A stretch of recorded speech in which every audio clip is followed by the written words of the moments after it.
Welcome to the broadcast today, and I want to thank everybody for joining us, and I know everybody's time is very valuable, so I want to make sure that we get right to the point.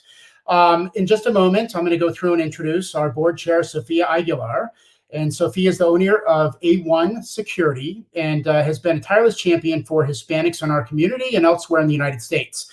She has been the board chair for the last year and will continue to serve in this role for the next year. And we're incredibly thankful for her overall commitment to this organization, her passion, and her willingness to continue to step up when times are challenging.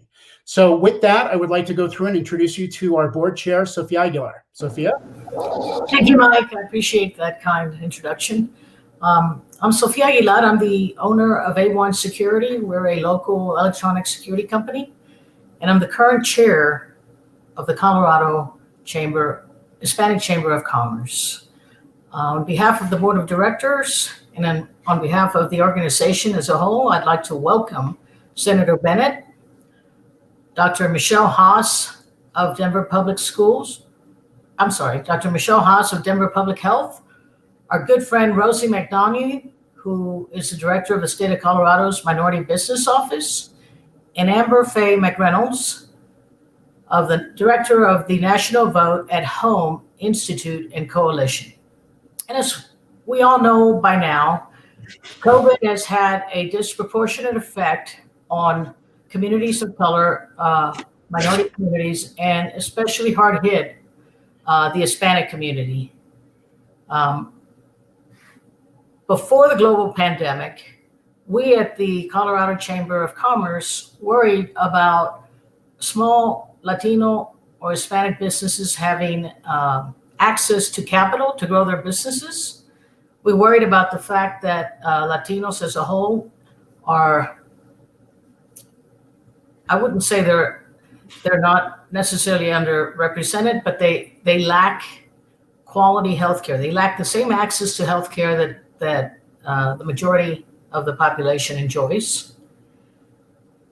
And the other concern that we've had for quite some time is the outreach or lack thereof to Hispanics as a voting community and the attempts at reaching out to that market to increase our ability to participate in the American vote.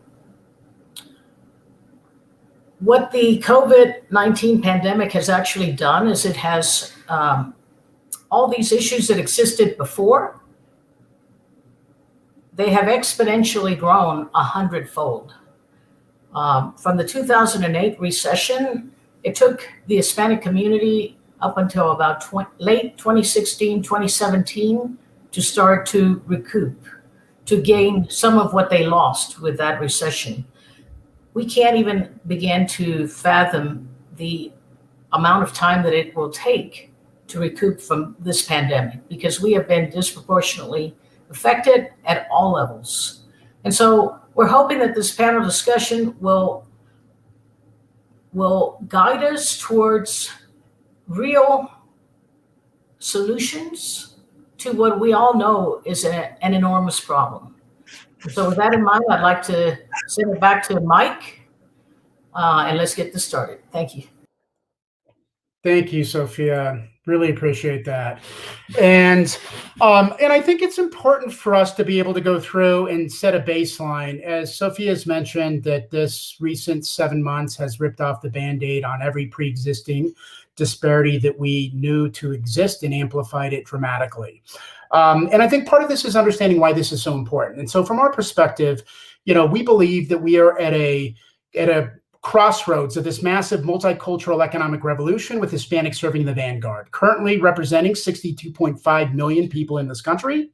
That translates into $1.7 trillion in buying power. And to give you an idea of how big that is bigger than the entire Canadian economy. The Hispanic market is often considered a country within a country. And if it was its own country, it would be 2.6 trillion in terms of GDP, which would make it the 8th largest economy in the world. Colorado is the 8th most populated Hispanic state. And Denver currently is at about 35%. Statewide, the Hispanic population is 22%. So we are fundamental believers that based upon the rapid rate that Hispanics are creating businesses, over the last 20 years, which index at 4 to 5 times the national average, immigrants actually taking the lead in terms of actually outpacing that by another 10, that if regardless of what side of the fence you're on, it's important to understand that we believe that Hispanics will be a very strong and important part of everybody's future workforce, everybody's future business owner, everybody's future consumer, and everybody's future voter. But that does not go without challenges. And the challenges that Sophia had referenced beforehand and now are actually amplified. And so there are challenges in terms of achievement gap, where that has now been basically exploited and it's moving backwards. Right now we have health disparities and problems with access and outcomes before this. Now that's moving backwards. We had problems with access to capital. Now we're actually seeing a greater amount of challenges. So part of this is being able to come together and really think about what some of those guiding questions are and what we can do about them. So with that, I'd like to introduce our co-moderator, Fernando Sergio. And Fernando is a broadcast veteran from KBNO Radio, and has had the fortunate opportunity to be able to go through and interview everybody from President Barack Obama to Senator John McCain. You have an interview, I believe, with former Governor Hickenlooper this afternoon, and many others. So welcome. Thank you, Mike. And as we go through the day, we want to go through kind of outline, I think, basically the number of people that we're going to go through, and that is we will go through and start with Dr. Haas from Denver Public Health. We will move on to Rosy McDonough, who is the director of the Minority Business Office for the state of Colorado. We will continue on with Andrew Fayette, who is the CEO of the National Vote at Home Institute and Coalition, and is a national expert in mail-in and architect of basically the system we have in Denver, in Colorado.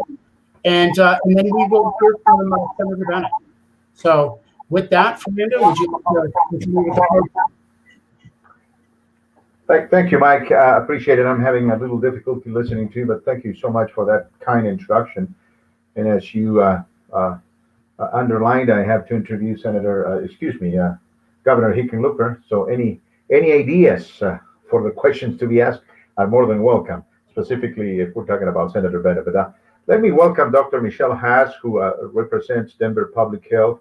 This is an interesting issue. I came across yesterday an article that underlined that between May and August, Doctor, 114,000 people died because of COVID here in the United States, of which 24% were Hispanic or Latino.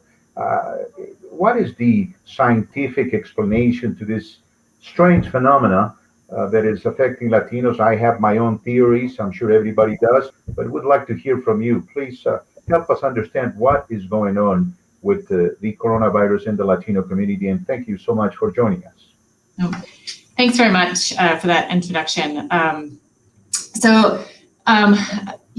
think what's going on, so there isn't any genetic or biologic reason other than, there are some folks who have increased or who have other comorbid conditions that might increase the risk of complications.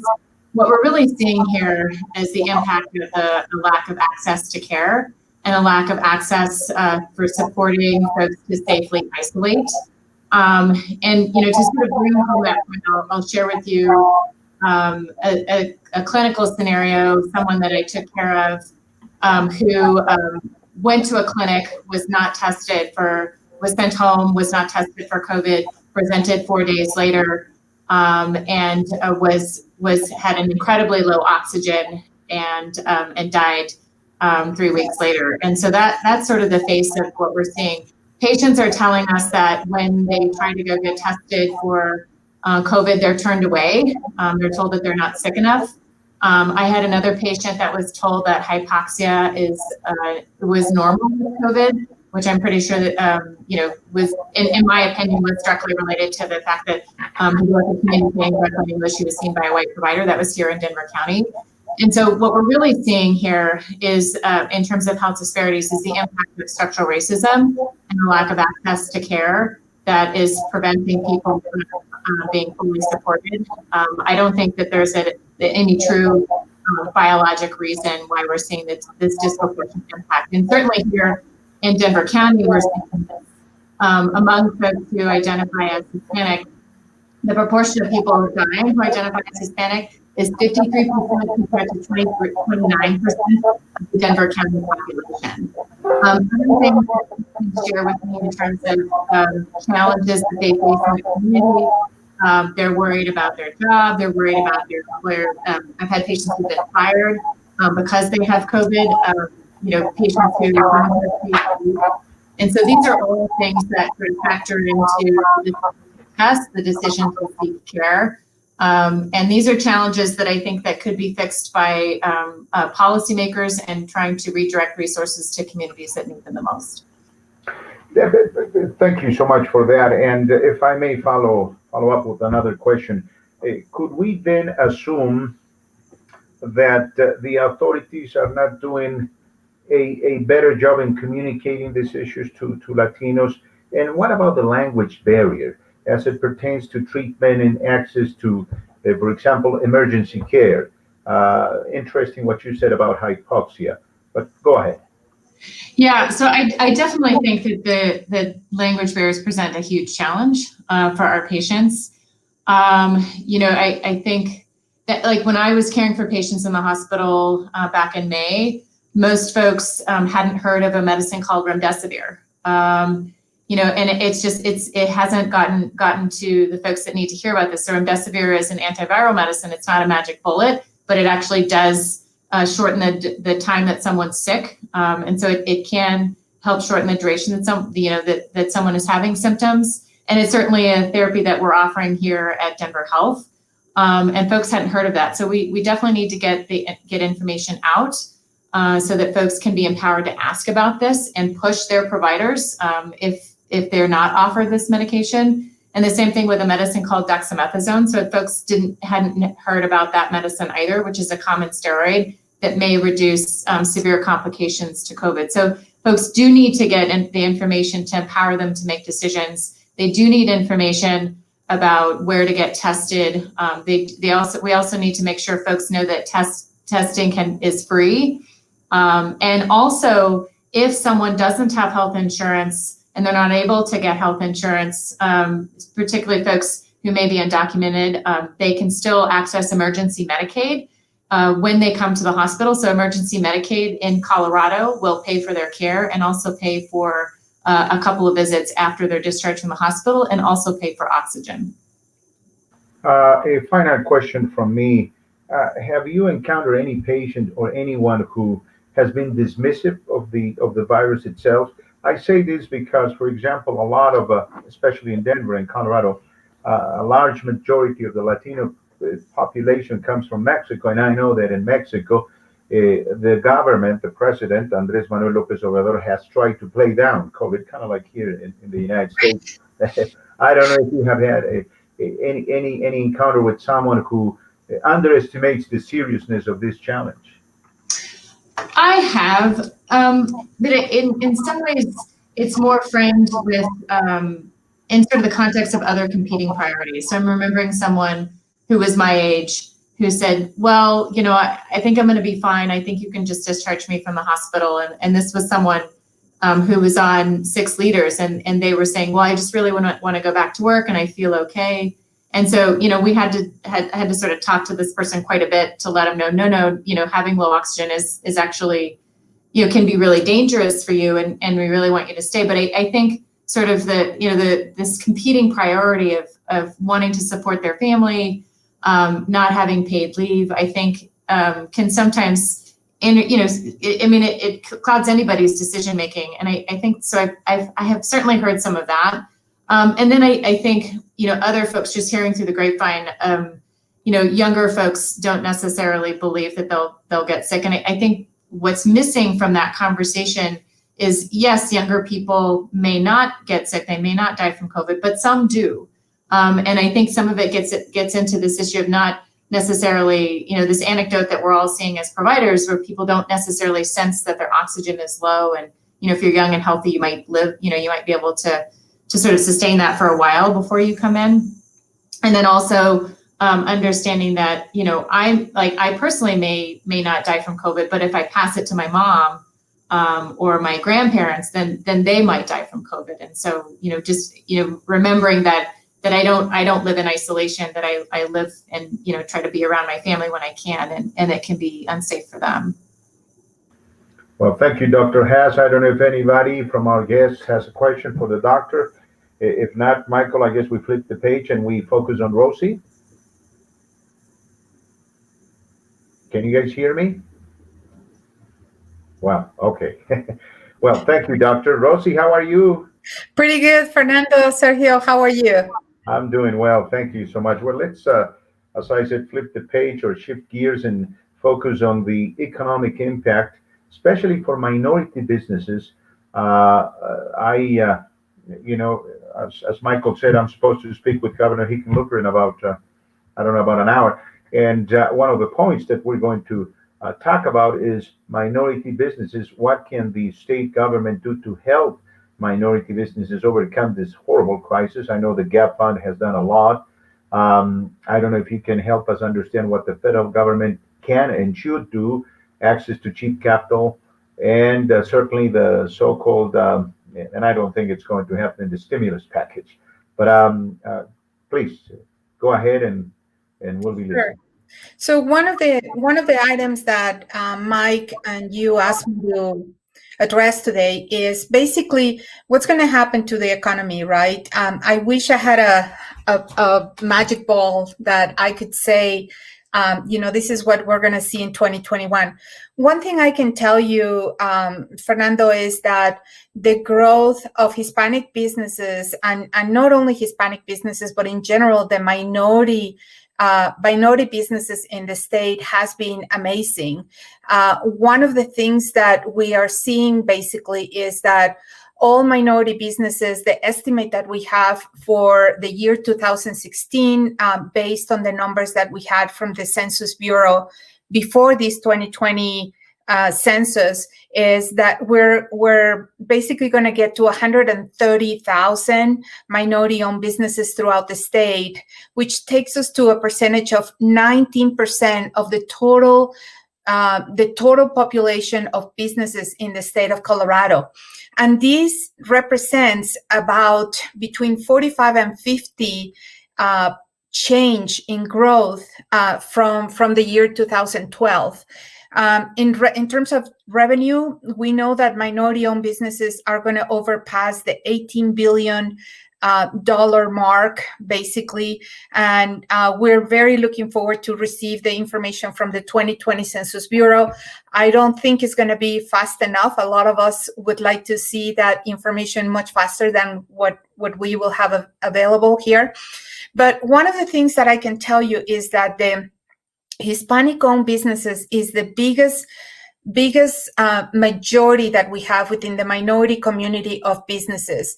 We are talking about, in 2016, about 85,000 businesses that represent a revenue of about $8.5 billion for the state of Colorado.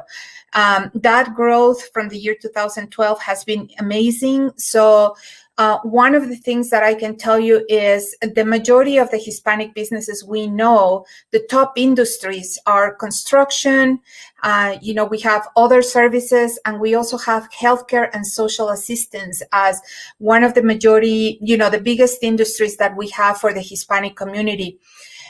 Needless to say, women-owned businesses in our state are by far the largest percentage of these businesses. We have women-owned businesses are 250,000 businesses in 2016 within the state of Colorado.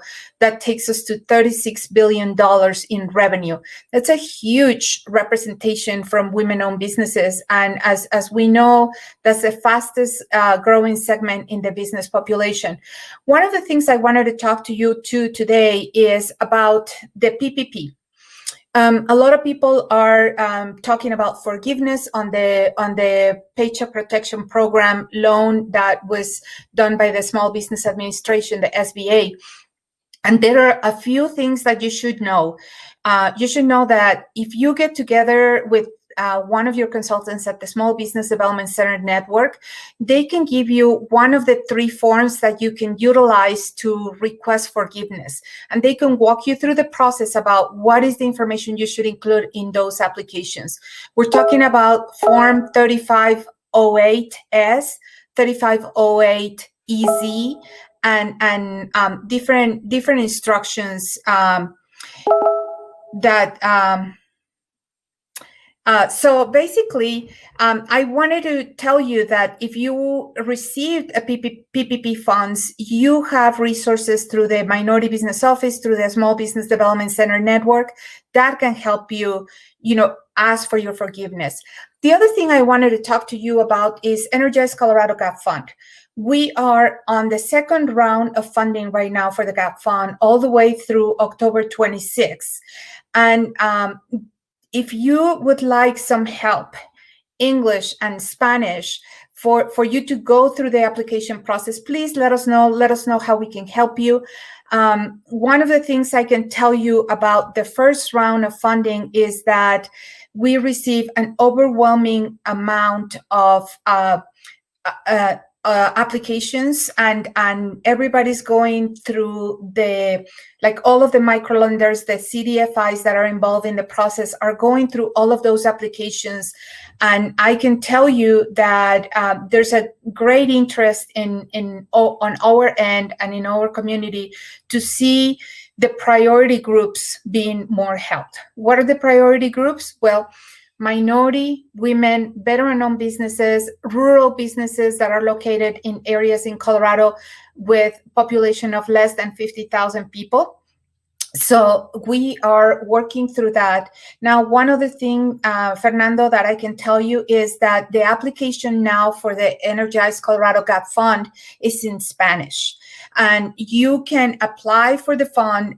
All the questions are in Spanish, and it will be a lot easier, talking about the language barrier that you were talking before, to do this. Now, MBO, the Minority Business Office, has some consultants that can walk you through the process question by question and help you prepare a very strong application. Yeah, I want to take the time to thank you and thank the Hispanic Chamber of Commerce for that effort, because it's my understanding that Spanish-speaking business owners and Latino businesses have not taken advantage of this GAP fund as expected. So the fact that you and the Chamber have come up with materials in Spanish and so forth is helping tremendously. We are, in my radio show, trying to persuade people to apply for these in their language, call the Chamber if they have any questions. Rosy, a quick question.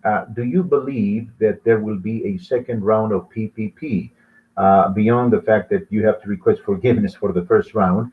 And it is my understanding December is the deadline. Correct me if I'm wrong. Are you anticipating a second round? Well, this would be actually, Fernando, Sergio, objectively, it will be the 3rd round of PPP. Okay. Remember, we had the first round, and then we had another round of PPP additional to it. That came through microlenders and CDFIs. So this would be the 3rd round for us. It's hard to say. It just basically depends on the funds that are available for this type from the CARES Act. It's really, really hard to say because, as you know, these decisions are, driven by people in Congress, in Washington. Do we need it? I can already tell you that for the amount of overwhelming applications we receive in the GAP Fund, it is definitely needed. Small businesses are hurting. And one of the things that we have to consider, from the objective perspective, is the amount of taxes these small businesses generate for not only for the federal government, but for the state governments. It's amazing. So we need to secure their sustainability. We need to secure the fact that they are going to continue in business and that they are going to continue to employ people in those businesses. So just from the financial perspective, it makes perfect sense to help these companies and to secure their continuity. Very well. Thank you so much, Rosy. We appreciate very much your help and your participation. We're going to focus now on the upcoming elections. The 3rd of November, as you know, we have a big election coming up here in the United States and in this beautiful state.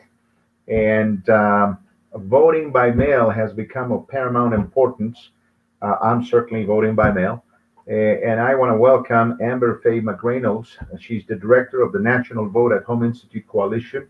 She's certainly an authority in this matter. Amber, thank you so much for joining us. Tell us a little bit about yourself, your personal story, and I guess one of the most important questions is this about fraud. No evidence whatsoever, but some people are arguing that this is going to give way to fraud. I don't believe that. I'm sure you can enlighten us. Welcome. Oh, thank you for having me. It's wonderful to be here. As mentioned, I'm the CEO of the National Vote at Home Institute now. I've been a Coloradan for 15 years now. And prior to the role that I have now, I actually was an elections official in Denver, served as director of elections for 7 years up until 2018, and served as an election official for 13 years in Colorado. And, you know, I started in Denver actually way back in 2005 and was a staffer during the time that Denver had an awful election in 2006. And a lot of that was due to poor governance, poor leadership, poor planning on the elections department's side of things. And voters waited in line for 5, 6, 7 hours, and many voters were disenfranchised. And at that time, the only part of the process, at that time, Colorado, you had to request your mail ballot. And that was my area. I was responsible for military and overseas voting, and then also the mail ballot process. And that was really the only part of the process that didn't have significant issues. And so right after that, Denver voters chose to change the structure to have an elected clerk and a recorder with the director of elections under the city charter. And that then catapulted Denver to making significant improvements. The first clerk was Stephanie O'Malley, now still a mentor to me. And her and I, along with many others that joined our team, reorganized the office, improved operations, significantly reinvented how voting worked in Denver. And by 2008, we ran a really great election, even with all those changes and turmoil. And then at that time, I was deputy. Then I became director of elections a few years later. And, you know, we really had an opportunity in Denver to not only create new innovative ways to encourage people to vote and systems like ballot tracking, which was pioneered here in Denver. But then we also were able to help the legislature now 7 years ago reinvent and reinvigorate how elections were run in Colorado. And that has catapulted Colorado to be one of the top states for turnout, for registration, for access, for transparency. And lo and behold, we also created a pandemic-proof election process. So that's how I kind of got here today. And I'm really excited, you know, to be here today, but also for the work I'm doing now, which is trying to help other states improve their processes, just like we did in Colorado 7 years ago. Amber, pertaining the arguments that some are making that somehow this is going to give way to fraud, that some people are receiving 3, 5 ballots, and the president said some time ago in an interview with NBC that he saw millions or thousands of ballots being thrown to the trash that had his name. I mean, you know, there's a lot of misinformation out there, especially through social media. Any assurances you can give us that pertaining this state, things are going to be as transparent as they can be, and every vote is going to be counted as it should, that is sent by mail? Yeah, well, there is a ton of misinformation, and those stories that have sort of been, I think, very detrimental to the voting process, but also insulting to voters around the country as well as election officials. And they're just not true. There's no widespread voter fraud where voters are deliberately trying to commit a crime just to vote. The problem we have in this country is with participation. And if we look back at 2016, only 61% of overall voters in the entire country participated. And that means that about 100 million people did not vote in 2016, which at that time was the highest anticipated and most highly watched election that we had on record. This year, now the 2020 election has certainly taken that reign as being the most anticipated.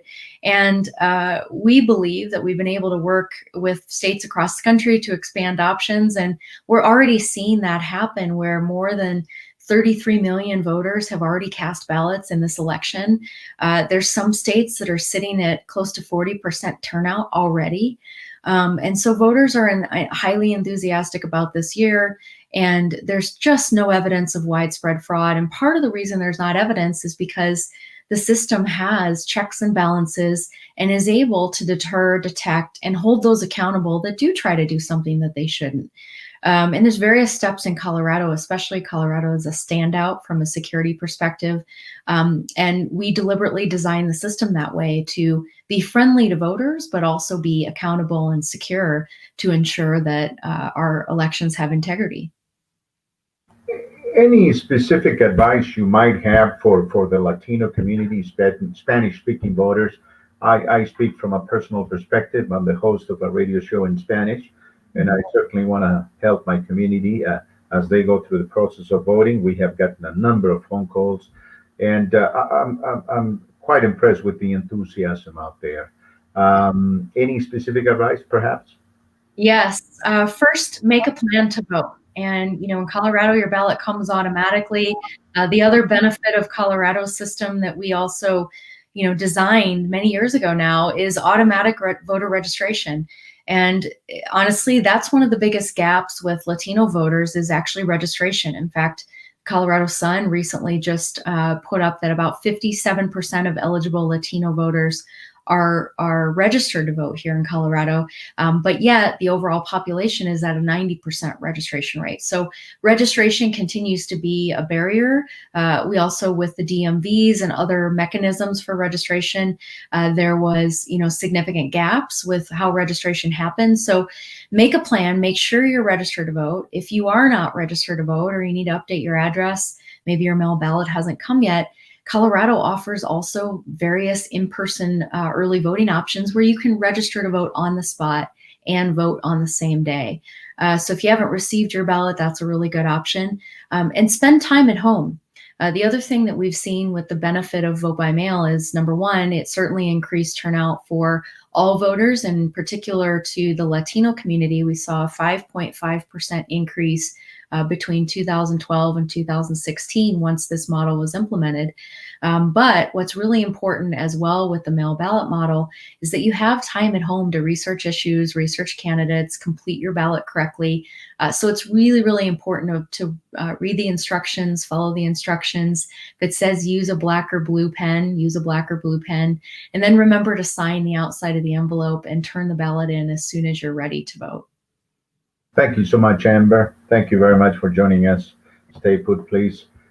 We are now going to welcome, it's my understanding, Senator Michael Bennet. Senator, as always, thank you for joining us.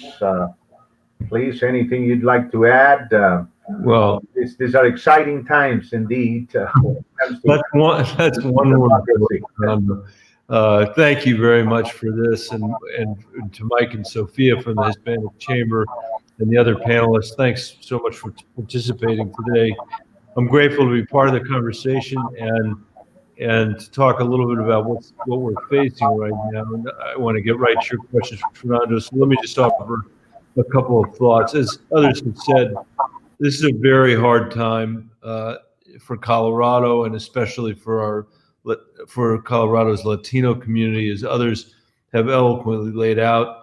The public health and economic crises have disproportionately hurt the Hispanic community in so many ways, and that is particularly painful because it's built on generations of disenfranchisement and generations of lack of equity with respect to, for example, access to health care. And we need to make sure that we fight for a response in Washington that reflects that reality and provides our families and workers and small businesses the support that they need. And so that's the reason my focus has been on the following things in this next COVID package. One is that I think not all of our workers and families are back to work yet. And I believe for that reason, we have to keep We have to extend the unemployment insurance benefits that we extended earlier. We should do it in a way that doesn't disincentivize people from working. So we need to both extend the benefits but reduce how high they are. We should keep in mind that those unemployment benefits have kept 12 million people in our country who would have fallen into poverty out of poverty, and they've injected $2.5 billion into our economy in Colorado. We need to support our small, as you guys have been discussing, as Rosy was discussing. I think we need to do a better job of supporting our hardest hit small businesses and nonprofits. I introduced wrote a bill called the Restart Act, which has 57 co-sponsors, half of whom are Democrats and half of whom are Republicans. It would be much more generous than PPP in the sense that it basically provides working capital loans for the next 6 months for our small businesses, our hardest hit small businesses across Colorado, across the country. And much of the loan is forgivable based on the revenue decline that a business can show or a nonprofit can show as a result of COVID. It's been widely supported. It's got supporters from Clint Eastwood to Lady Gaga. The National Hispanic Chamber signed a letter supporting the bill that Howard Schultz, the founder of Starbucks, wrote. So I have great hope that if there is ever a COVID package that succeeds, that this small business provision will be part of it. We've got to fund our state and local and tribal governments to prevent cuts to essential services. The last thing we need during this economic downturn is layoffs of teachers and first responders, and that can be avoided in a COVID package. And then the final point I'll make, just to agree so strongly with Dr. Haas, is that we need to do much more to support our public health infrastructure in the country. You know, we have we have about 4% or 5% of the population of the world, yet we have a quarter of the COVID deaths here. So not only are Latinos too overrepresented in COVID morbidity, but so are Americans. And in both cases, a lot of that has to do with public health infrastructure that is not supported ably by us. And I think that's what we need to do. So I've called on us to create a health force that would literally train hundreds of thousands of Americans, many of them unemployed, many of them people of color, to help do the contact tracing, to do the testing, to ultimately make sure that we've got a system in our country to distribute the vaccines that people are going to need so that we can open our businesses and keep them open, so that we can keep schools open. You know, we are treating public health and the economy as though they're two separate things, and those two things come hand in hand with each other.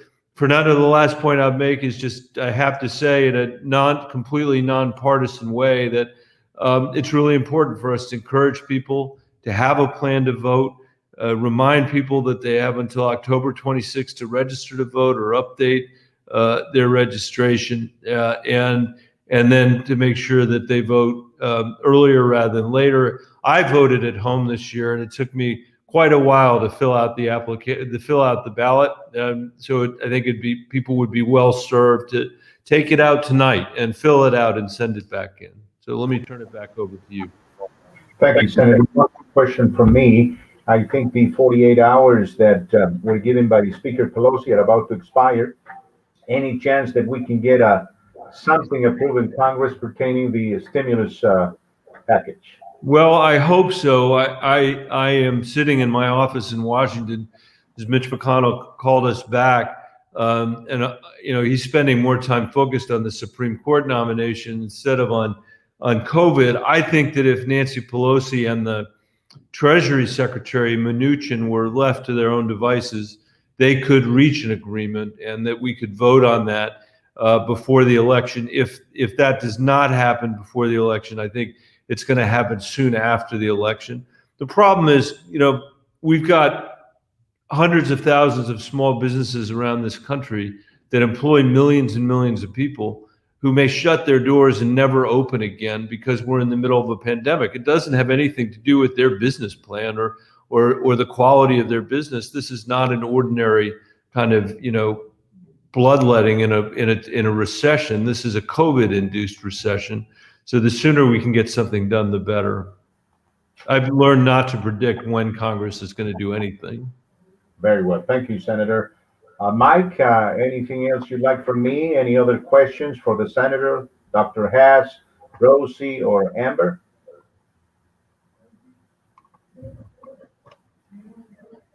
I can't hear you, Sophia. Is this better? Can you hear me now? Much better. Thank you, Senator. I've got a couple of questions. These questions just came up as I was listening to y'all talking. The first question would be for Dr. Michelle Haas. Is there currently at Denver Health a Spanish help desk or a website that people can access that are Spanish dominant? So our website's in English, but when folks call, they have an option to hear things in Spanish, and there is an option to link to to the website in Spanish, but it's not directly Spanish facing. When folks come to seek care at Denver Health, if staff aren't certified as bilingual, then we can call an interpreter. Usually we try to have someone in person. But if we can't get someone in person, then we can call someone on language line to do an interpretation. It's not ideal, but that's available to patients. And how do we get that word that's available? How do we help you help us? Yeah, boy, do I have ideas. So, I would love to get more messaging out in the media. I'm personally not the right person to do that, but I can certainly uplift some of that messaging. We have partnered with a couple of community-based organizations that are doing some grassroots, calling folks directly, holding classes to just talk about health related to COVID health and how to protect oneself and one's family. But I think making sure that folks are empowered with, how to seek care, how to advocate for themselves, because, I certainly hear about what my patients are hearing from providers in terms of, being, not getting the care that they need. So I think, making sure folks can advocate for themselves. But then on a broader policy level, and I'll go ahead and name that this is my own personal opinion. It doesn't necessarily reflect Denver Health policy, but what we're hearing from patients is that, they're having to make this really tough choice between getting a test for COVID and actually working, or having to return to work early because they just can't, sort of weather the financial burden because they don't have paid leave. Particularly my patients who are undocumented are having to make this really tough choice because that's the reality. They are working and they do need to support their families. And so, structures to put in place to not only protect employees to have paid leave, but also the small businesses. I do agree that protecting small businesses, can also be a sound public health practice by making sure that small businesses can offer resources to their employees. So I think those are some of the systems that need to be put in place that would actually expand the health choices and options for patients. And then also, true universal access to healthcare. This is an airborne illness. It doesn't necessarily, it can affect anybody, right?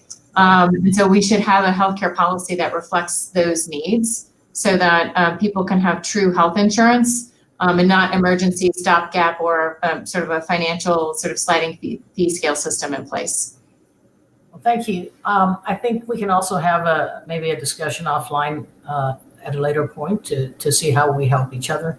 The other thing that just struck me is that there was no accident that each and every one of you was invited to this panel discussion, because while I did not quite in the past understand the importance of health as in relation to business, in relation to government, in relation to I did understand the banking aspects of it and the money, the capital. But what I'm seeing now with the pandemic, what's become so much more evident now, is that it is all interrelated. Mhm. If you can't afford to have a positive result of a test because you cannot afford to not go to work, then you're less likely to go get tested until it's too late. Right. So it's all interrelated. And from that aspect, I appreciated, Senator Bennet, what you said about, we speak of them as if they're two separate pieces, but in reality, it is all one. And without taking care of addressing one issue, you can't really address the other issues. So appreciate your leadership, and I really appreciate everybody that was on this panel, because even, I guess I focus on business, and I have great health insurance, and what you brought up, I would have never thought of that. So thank you. Thank you, Sophia. Quick question, doctor.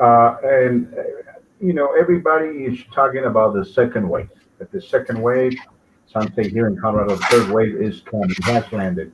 What is that? What worries you the most as we are about to face this new chapter in this pandemic?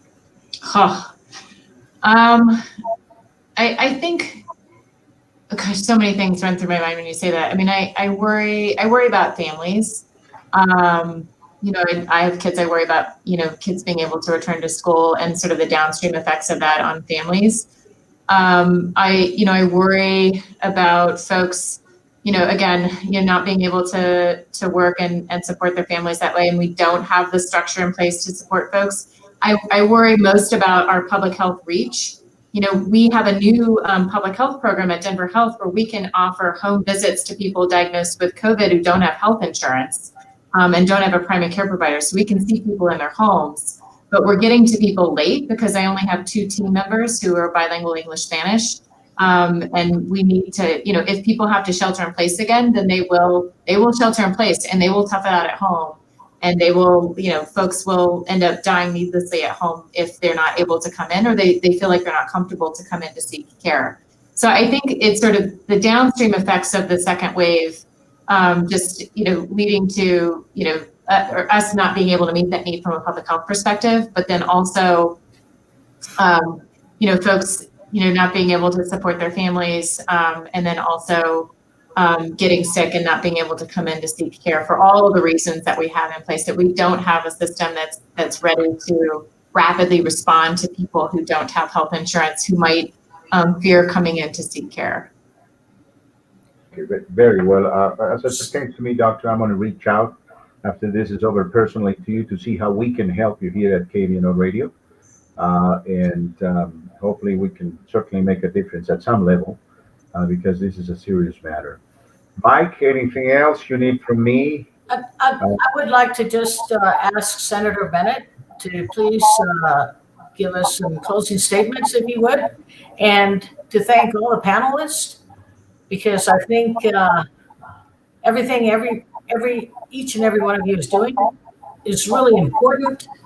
There are some very, very desperate people out there, and I feel it's all of our duty to help as many people as we can through this pandemic.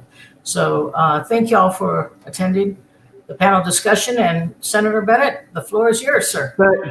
Thank you so much. I really appreciate your having me, Sophia and Mike, and to the other panelists. I mean, I guess I'll use my time to first respond to something you said, which is so much of this is related when you think about it. I mean, there was a huge crisis at the beginning of this pandemic because our frontline healthcare responders, the people we needed to have in the hospital, often had trouble going because they didn't have any child care for their own children. And that's because we live in a country that doesn't have an extensive system of child care. We don't have a system that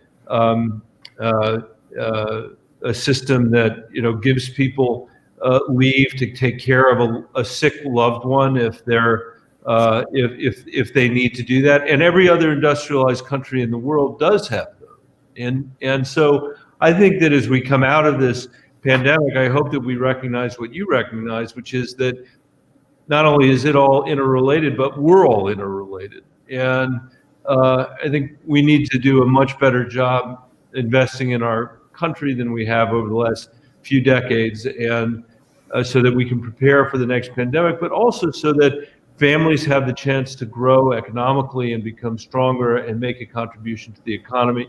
I wouldn't be fulfilling my responsibility to everybody on this call if I didn't say, on behalf of Dr. Haas, how important it is that we follow the advice of public health professionals, that we wear masks, that we socially distance ourselves, and that we wash our hands frequently.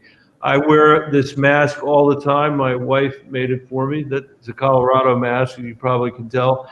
It is not a terrible burden to ask people, to not even ask people, but for each of us in an exercise of personal responsibility to take seriously this guidance from our public health officials, because that's the best way for us to keep businesses open. It's the best way for us to keep our kids' schools and our grandkids' schools open as well. And I don't think it's asking too much. Wear a mask, socially distance, make sure you wash your hands, and take care of yourselves. Thanks, everybody. Thanks for having me. Thank you, Senator. Appreciate it.